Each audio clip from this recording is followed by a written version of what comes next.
This movie presenting by pi. इस कहानी की शुरुआत में हमें ये दिखाया जाता है इरफान खान कनाडा में रहे और उनका नाम है पाई पटेल और उनसे मिलने के लिए वहाँ पर एक राइटर आता है जो पिछले 2 साल से किताब लिख रहा था। इतनी मेहनत के बाद उसने पाया कि वो कुछ नहीं लिख पाया, उसने सब कुछ फाड़ कर फेंक दिया और अब इरफान खान के अंकल ने इस राइटर को इरफान खान के पास भेजा और ये कहा है कि इरफान खान के पास बहुत दिलचस्प कहानी है और अब इस कहानी को सुनने के बाद ईश्वर पे विश्वास हो जाएगा।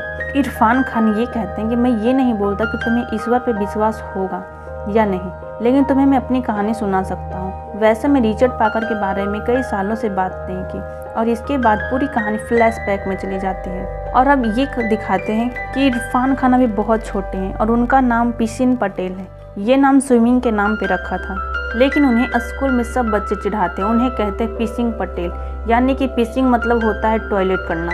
इस बात से परेशान बचपन में अपना नाम पाई रख देते हैं और अब इसी नाम से जाने जाते हैं। पाई बचपन में पांडिचेरी में रहते थे और उनका जन्म एक हिंदू परिवार में हुआ था। पाई ईश्वर से बहुत प्यार करते थे, इसलिए वे सभी धर्मों को मानते थे, क्रिश्चियनिटी, इस्लाम, हिंदू, सबको। चर्च भी जाते, नमाज भी पढ़ते और ईश्वर की आराधना भी करते और इन सब में पाई की माँ हमेशा सपोर्ट करती। वे कहती ये अपने सवालों का जवाब ढूंढ रहा है और इसको इसके सवालों के जवाब जरूर मिलेगा। हालांकि पाई के पिता इस चीज़ में पाई को सपोर्ट नहीं करते, बल्कि वो उन्हें समझाते कि धर्म अंधकार है और इसमें कुछ नहीं रखा। यहाँ पौंडीचेरी में पाई के पिता का एक जू होता है, यानी कि चिड़ियाघर। उस चिड़ियाघर में बहुत ही खूबसूरत जानवर होते हैं और इन सब जानवरों में एक बंगाल टाइगर होता है जिसका नाम रिचर्ड पाकर। हालांकि रिचर्ड पाकर उस शिकारी का नाम होता है जो इस टाइगर को पकड़ा था। जब ये टाइगर छोटा था तो नदी किनारे पानी पीने आता है, वो शिकारी इसे पकड़ लेता है और इसका नाम रख देता है थ्रस्टी। और जब इसे जू भेजा जाता है तो इसका नाम शिकारी के नाम से बदल जाता है, यानी कि शिकारी का नाम हो जाता है थ्रस्टी और इसका नाम हो जाता है रिचर्ड पाकर। हालांकि ये बात बाद में सबको पता चल जाता है, लेकिन सब इसे रिचर्ड पाकर के नाम से जानते हैं और अब इसे रिचर्ड पाकर के नाम से बुलाते हैं। पाई जब 12 साल का होता है तो वह अपने हाथ से रिचर्ड पाकर को मांस का टुकड़ा खिलाना चाहता है और रिचर्ड पाकर भी खाने वाला होता है। तभी वहाँ पाई के पिताजी आ जाते हैं और पाई को डांटते हैं और इसे सबक सिखाने के लिए रिचर्ड पाकर के कवच के बाहर एक बकरी के बच्चे को बांध देते हैं। तभी वहाँ रिचर्ड पाकर आता है और बहुत बेरहमी से मार देता है। तभी पाई वह देखकर बहुत डर जाता है। तभी उसकी पूरी धारणा रिचर्ड पाकर के लिए बदल जाता है। वक्त बीतता है और पाई पटेल 16 साल का हो जाता है और 16 साल की उम्र में उसकी मुलाकात होती है आनंदी से और आनंदी से उसे प्यार हो जाता है। लेकिन तभी उसके पिता उसे बताते हैं कि हम पूरी फैमिली के साथ कनाडा शिफ्ट हो जाएंगे, क्योंकि यहाँ पर उनका जो जू था वो बंद हो रहा था, क्योंकि जानवर उनके थे पर जमीन किसी और का था। तो पाई के पिता कहते हैं कि हम जानवरों को लेकर शिप में जाएंगे और मैं अपने जानवरों को नॉर्थ अमेरिका में बेच दूंगा और हम कनाडा शिफ्ट हो जाएंगे, क्योंकि वहाँ मुझे कोई जॉब जरूर मिल जाएगी। और अब ये डिसाइड होता है कि पूरी फैमिली कनाडा शिफ्ट हो जाएगी। हालांकि पाई कनाडा नहीं जाना चाहता, वो इंडिया में ही रहना चाहता है, लेकिन पाई की उम्र इतनी नहीं है कि वह अपनी बात रख सके। लेकिन कनाडा जाने से पहले वह आनंदी से मिलता है, उसे बहुत दुख होता है। उसके बाद ये दिखाते हैं कि पूरी फैमिली शिप में है। पाई और उसकी माँ वेजिटेरियन होती है, उसका भाई रवि और उसके पिता नॉन वेजिटेरियन होते हैं। शिप में वेजिटेरियन खाना नहीं मिलता, जिससे उन्हें वहाँ बहुत समस्या होती है, लेकिन वह किसी तरह से एडजस्ट कर लेते हैं। अब शिप विशाल समुद्र के बीचों बीच होता है तो तूफान आता है। उस वक्त पाई पटेल ट्रैक पे होते हैं और पाई की फैमिली अपने अपने रूम्स में होते हैं और इसके बाद ये दिखाते हैं कि सब डूब रहे हैं और सब भाग रहे हैं। तभी पाई भी अपनी फैमिली को पास जाना चाहता है, लेकिन शिप का एक क्रू मेंबर उसे एक सेफ्टी बोट पे फेंक देता है और कहता है तुम जाओ। हालांकि पाई जाना नहीं चाहता, अपनी फैमिली को बचाना चाहता है और जब पाई अकेला सेफ्टी बोट में होता है तभी दिखाया जाता है कि एक ज़ेब्रा उसी बोट में कूदता है। तभी उसके कूदने की वजह से रस्सी छूट जाती है और उसकी सेफ्टी बोट समुद्र में गिर जाती है और अब उस बोट में ज़ेब्रा और पाई होते हैं। तूफान बहुत तेज होती है और समुद्र की लहरें बहुत ऊंची ऊंची होती है। तभी पाई देखता है कि एक समुद्र में कोई तैर रहा है और उससे लगता है कोई इंसान है। तभी उसे बचाने के लिए एक ट्यूब फेंकता है ताकि उसे खींच सके, बोट में ले आए। और जब वो उसके पास वो चीज आती है तब वह देखता है कि वह कोई इंसान नहीं, रिचर्ड पाकर है, यानी कि बंगाल टाइगर। पाई कोशिश करता है कि वो बोट पर ना आए, पर समुद्र की लहरें बहुत ऊंची होती है, जिसके सपोर्ट से बोट में आ जाता है और पाई बोट से नीचे कूद जाता है। लेकिन पाई के पास कोई ऑप्शन नहीं होता है, जिसके दोबारा बोट में आना पड़ता है और और जब वो बोट में आता है तो वो देखता है वहाँ पर रिचर्ड पाकर नहीं होता है, सिर्फ जेब्रा होती है। जेब्रा अपनी जगह से नहीं हिल सकता क्योंकि जब वो बोट में कूदा था तब उसके पैर टूट जाता है और वो एक जगह लेटा होता है। जिसके बाद ये दिखाते हैं कि सुबह हो जाती है और तूफान थम जाता है, लेकिन बोट के अंदर पानी भर जाती है जिसे पाई बाल्टी से निकाल कर बाहर फेंकता है। और जब वह पानी फेंक रहा होता है तभी वहाँ से हाइना आता है जो अंदर छुपा होता है। दरअसल वहाँ पर एक टेंट टाइप का होता है जो आधे से थोड़ी कम बोट कवच होती है जिसमें हाइना छुपा होता है। पाई हाइना को देख कर बोलता है कि शायद अभी नींद का दवा का असर खत्म नहीं हुआ है, क्योंकि समुद्र में जब सारे जानवरों को सफर में ले जा रहे होते हैं सबको नींद की दवा दे देते हैं क्योंकि जानवरों की समुद्र में तबीयत खराब हो जाती है। धीरे धीरे हाइना एक्टिव होता है और पाइप के ऊपर अटैक करने की कोशिश करता है, लेकिन पाई ऊपर चला जाता है जहाँ वह टेंट होता है। हाइना वहाँ पर नहीं आ पाता।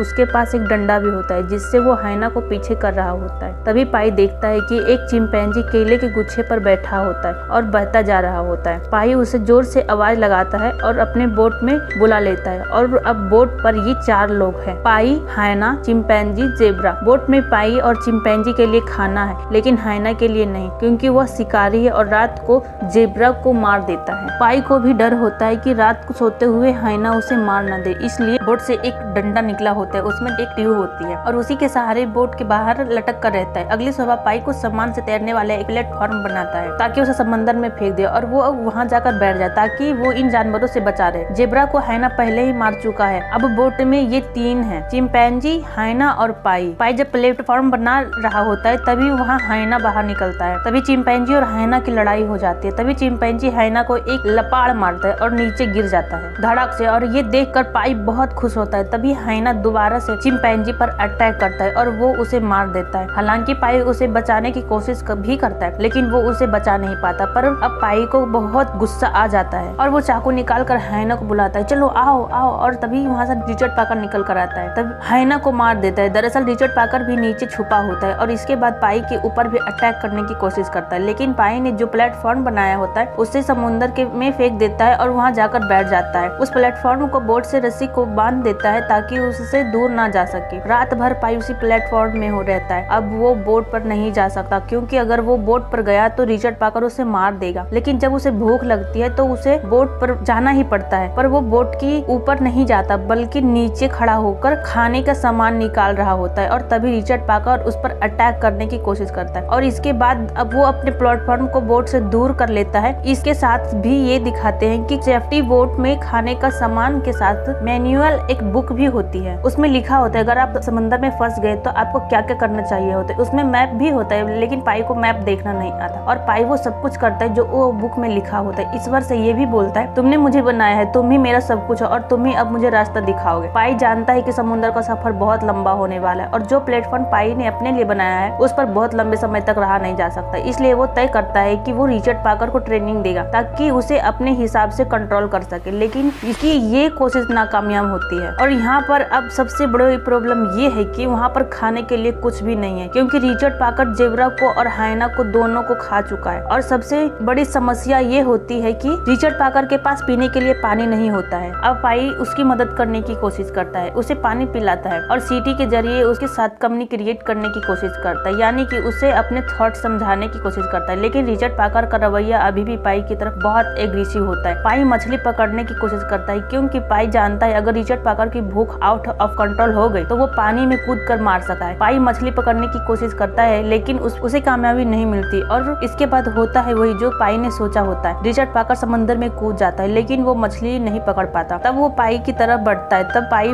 जल्दी से रस्सी खींचकर बोट के ऊपर चला जाता है और अब रिचर्ड पाकर नीचे और पाई बोट के ऊपर होता है। रिचर्ड पाकर बहुत कोशिश करता है कि बोट के ऊपर आ जाए लेकिन बोट ऊंची होती है, वो ऊपर नहीं आ पा रहा होता है और पाई उस प्लेटफॉर्म को भी बोट के ऊपर खींच लेता है जो उसने अपने लिए बनाया था, जिस पर वो बैठा रहता था और वो कुल्हाड़ी निकालता है और अब शेर को यानी कि रिचर्ड पाकर को मारने वाला होता है। तभी पाई रुक जाता है और सोचने लगता है कि ये मैं क्या कर रहा हूँ। उसके बाद अपने प्लेटफॉर्म पानी में फेंकता है और एक पट्टा बोट से लटका देता है जिसका सहारा लेकर रिचर्ड पाकर बोट पर आ जाता है और पाई दूसरी बार वही अपनी जगह पर चला जाता है। अब पाई रिचर्ड पाकर को बोट पर तो ले आता है पर भूख का क्या, वो अभी भी भूखा है। पाई तो बिस्किट खा लेता है लेकिन रिचर्ड पाकर के लिए कुछ भी नहीं है। पाई एक मछली पकड़ता है जो कि काफी बड़ी है और उसे कुल्हाड़ी से मार देता है। उसे मारने के बाद पाई बहुत रोता है क्योंकि वह एक शाकाहारी है और किसी भी जीव हत्या के खिलाफ है, लेकिन इसके अलावा पाई के पास कोई ऑप्शन नहीं होता है। वो बोलता है थैंक यू भगवान विष्णु मछली के रूप में आकर हमारी जान बचाने के लिए, और वो मछली रिचर्ड पाकर को दे देता है। अब रात हो जाती है और रात को एक बहुत बड़ी व्हेल मछली उनकी बोट के पास आती है और वहीं पर एक जंप लगाती है। जंप लगाने से पानी बहुत जोर से हिल जाता है और जो प्लेटफॉर्म पाई ने अपने लिए बनाया था वो पूरी तरह से हिल जाता है और उसी प्लेटफॉर्म में उसका सारा खाना और पानी होता है और वह समुद्र में बह जाता है। और अब पाई के पास ना खाने के लिए खाना है और ना पीने के लिए पानी। अगली सुबह पाई बोट पर कुछ लेने के लिए आता है क्योंकि उस वक्त रिचर्ड पाकर अंदर होता है, और जब बोट के अंदर आता है तो उसी वक्त रिचर्ड पाकर बाहर आ जाता है। तभी पाई से एक मछली टकराती है और वहाँ पर गिर जाती है। उसी मछली को पाई उठाकर रिचर्ड पाकर की तरफ फेंकता है और बोलता है ये तुम्हारे लिए।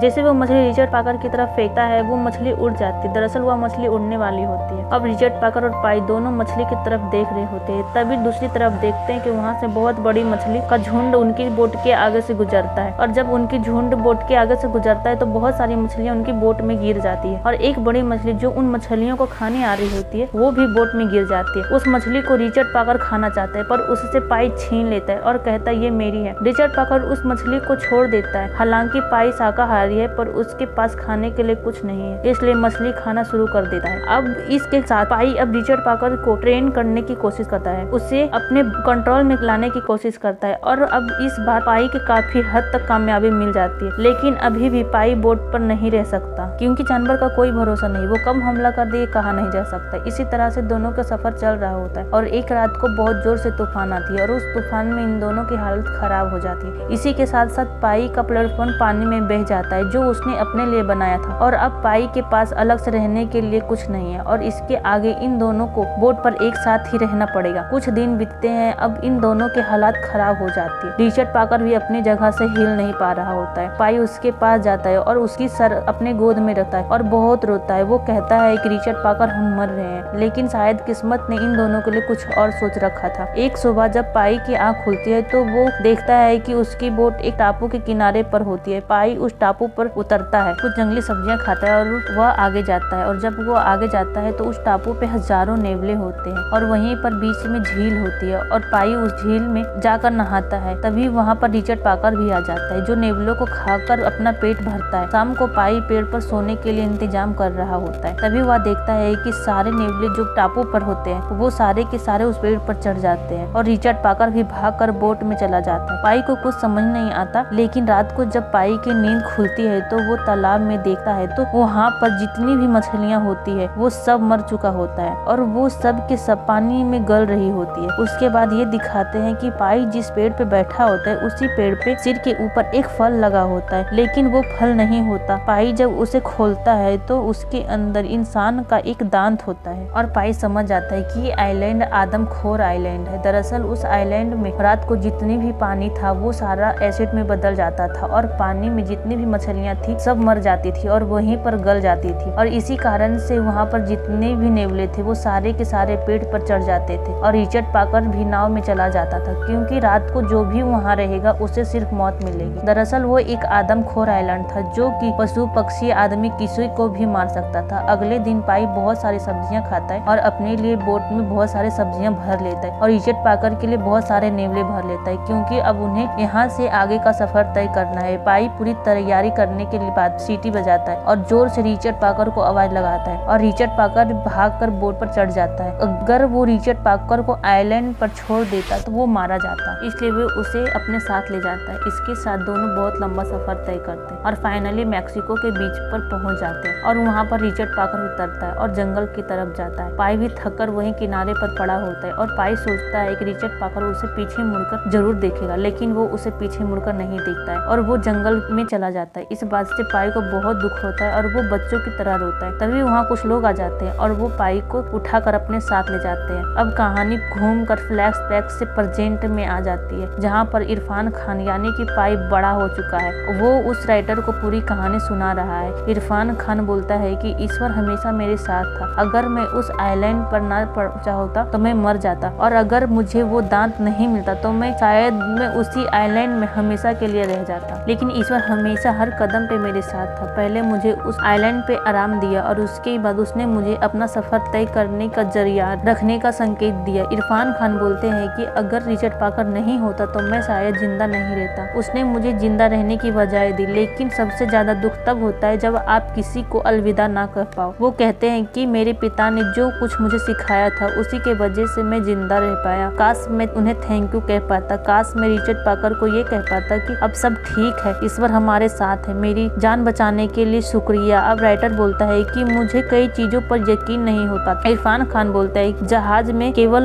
मैं ही बचा था, इसलिए जैप ने शिपिंग कंपनी ने 2 लोगों को मेरे पास भेजा क्योंकि वो इंश्योरेंस वालों को कुछ रिपोर्ट देना चाहते थे। जब मैंने उन्हें पूरी कहानी सुनाई तो उनको इस कहानी पे यकीन नहीं हुआ। उन्होंने कहा कि हमें कुछ ऐसा बताओ कि हम यकीन कर सके और लोग यकीन कर सके। और उसके बाद मैंने उन्हें एक मनगढ़ंत कहानी सुनाई और उस कहानी की कॉपी अभी भी मेरे पास है। वो कॉपी उस राइटर को देते हैं। इसके बाद इरफान खान पूछते हैं कि तुम्हें कौन सी कहानी अच्छी लगी। वो बोलता है कि पहली वाली जिसमें शेर है। इरफान खान बोलते हैं थैंक यू। वो बोलते हैं कि आप मुझे इस कहानी को लिखने देंगे। वो बोलते हैं कि क्यों नहीं, मामा जी ने इसीलिए आपको भेजा है। मैं इसके बाद इरफान खान की फैमिली आ जाती है और वो अपने फैमिली से मिलाते। इरफान खान की शादी हो चुकी है और उसके एक बेटा और एक बेटी है और वो अपनी जिंदगी में खुश है। हालांकि इरफान खान ने अपनी पूरी फैमिली को उस दुर्घटना में खो दिया था, लेकिन जिंदगी चलते रहने का नाम है। इसी के साथ ये फिल्म खत्म होती है।